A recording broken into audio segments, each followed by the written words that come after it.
Well, as you can see, this is the time of year that we don't do a lot of boating. We'd like to do more boating, but we've been out in the snow, and it's kind of a rough life out there when it's blowing 20 or 30 knots on the straits, and you got a lot of snow building up on the sails. It tends to heel us over farther than we really like, and you're out there with the fending pole beating snow off. But anyway, this is kind of our winter right now. Pacific Northwest winter. So this is kind of between the time when we go up to the boat and work on it, try and do maintenance, and you know, when it starts snowing, the roads can get kind of congested, so we usually stay home until after the snow ends, and then once the snow ends, we take off and go up to the boat. But it's looking fun out there. Go for a walk in the snow later. We always wait until the snow pretty much completely melts before we head up to the boat to do the annual maintenance. Once the cold weather descends upon the Pacific Northwest, you know, it's late fall, early winter, we use that time to do all of our maintenance on the boat. This includes like a general inspection, because typically we haven't been on the boat for, you know, a few weeks to a month or more when we finally come up to do all the annual maintenance. That includes like the engine oil, filter changes, changing the transmission fluid, although that's typically every 2 or 3 years, not every year. We do the heat exchanger zinc, again, every 1 or 2 years.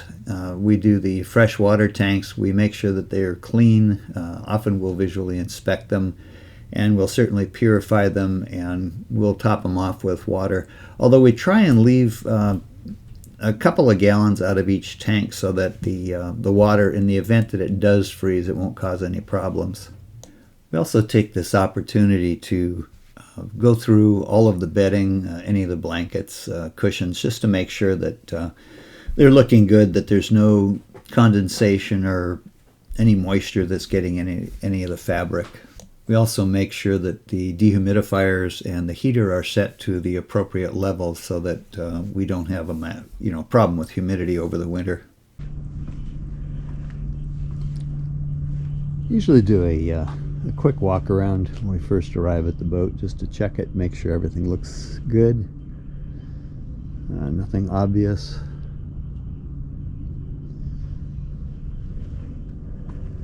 And we're looking pretty good actually so far. Need to get out sailing, get that hull a little bit cleaner. Oh,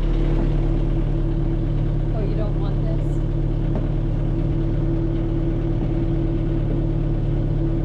Okay, and this is what we're looking at way back there. We'll need 2 of these. Here's this one. Okay. Maybe I can... You know, I think I'm going to put gloves on. Yeah. Oftentimes I end up... Coated in oil? Yeah. Been there, done that. And we'll take this last one right here.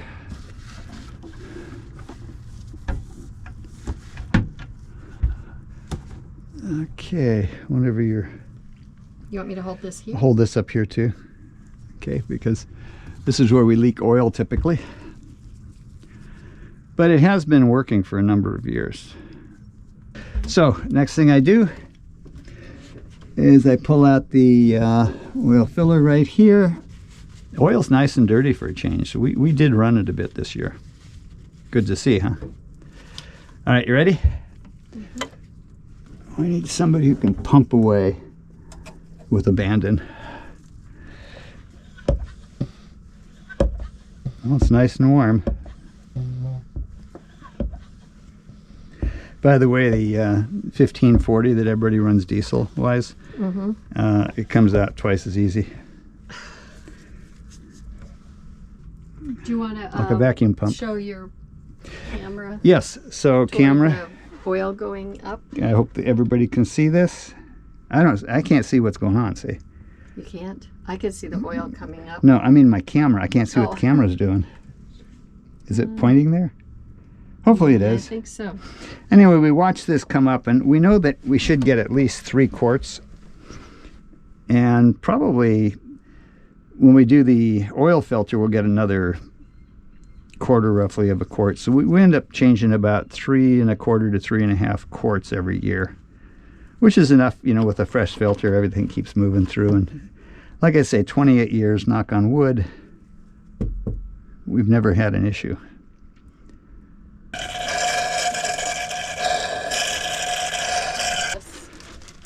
Okay. We'll need to put that somewhere where it's not going to spill. Are you sure that's... It's fine. You want to put it inside another plastic bag, maybe? Nope. Well, eventually, yeah. Okay. I don't know if people can see me. I'm probably just showing the bulkhead. This is a little higher than I'm used to. You're showing your hand in the engine. Okay. All right, 5,000 threads here. Yeah. Okay. You won't need that one, but I'll keep the cap. Yeah, we need the Because caps we do because need we are going to do our thing, remember? Yeah. Yep. We think. Yeah.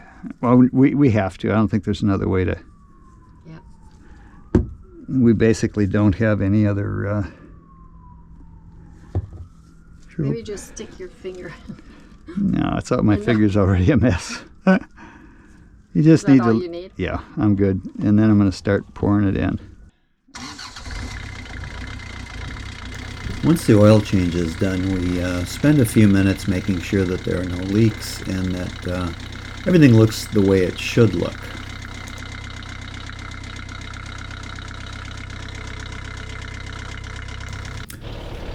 Emptying and refilling the transmission fluid takes a little while, but it gives me an opportunity to actually check out the dripless gland, packing gland. Also gives me an opportunity to check the drive shaft itself, see what it looks like, and also go through the raw water filter just to make sure everything looks good. Okay, so what this is I'm doing the zinc, and I'll keep something to catch the water here, because we always get a little water comes out of here whenever we pull the zinc. Here we go. Gosh, the old zinc's not looking bad, Cher.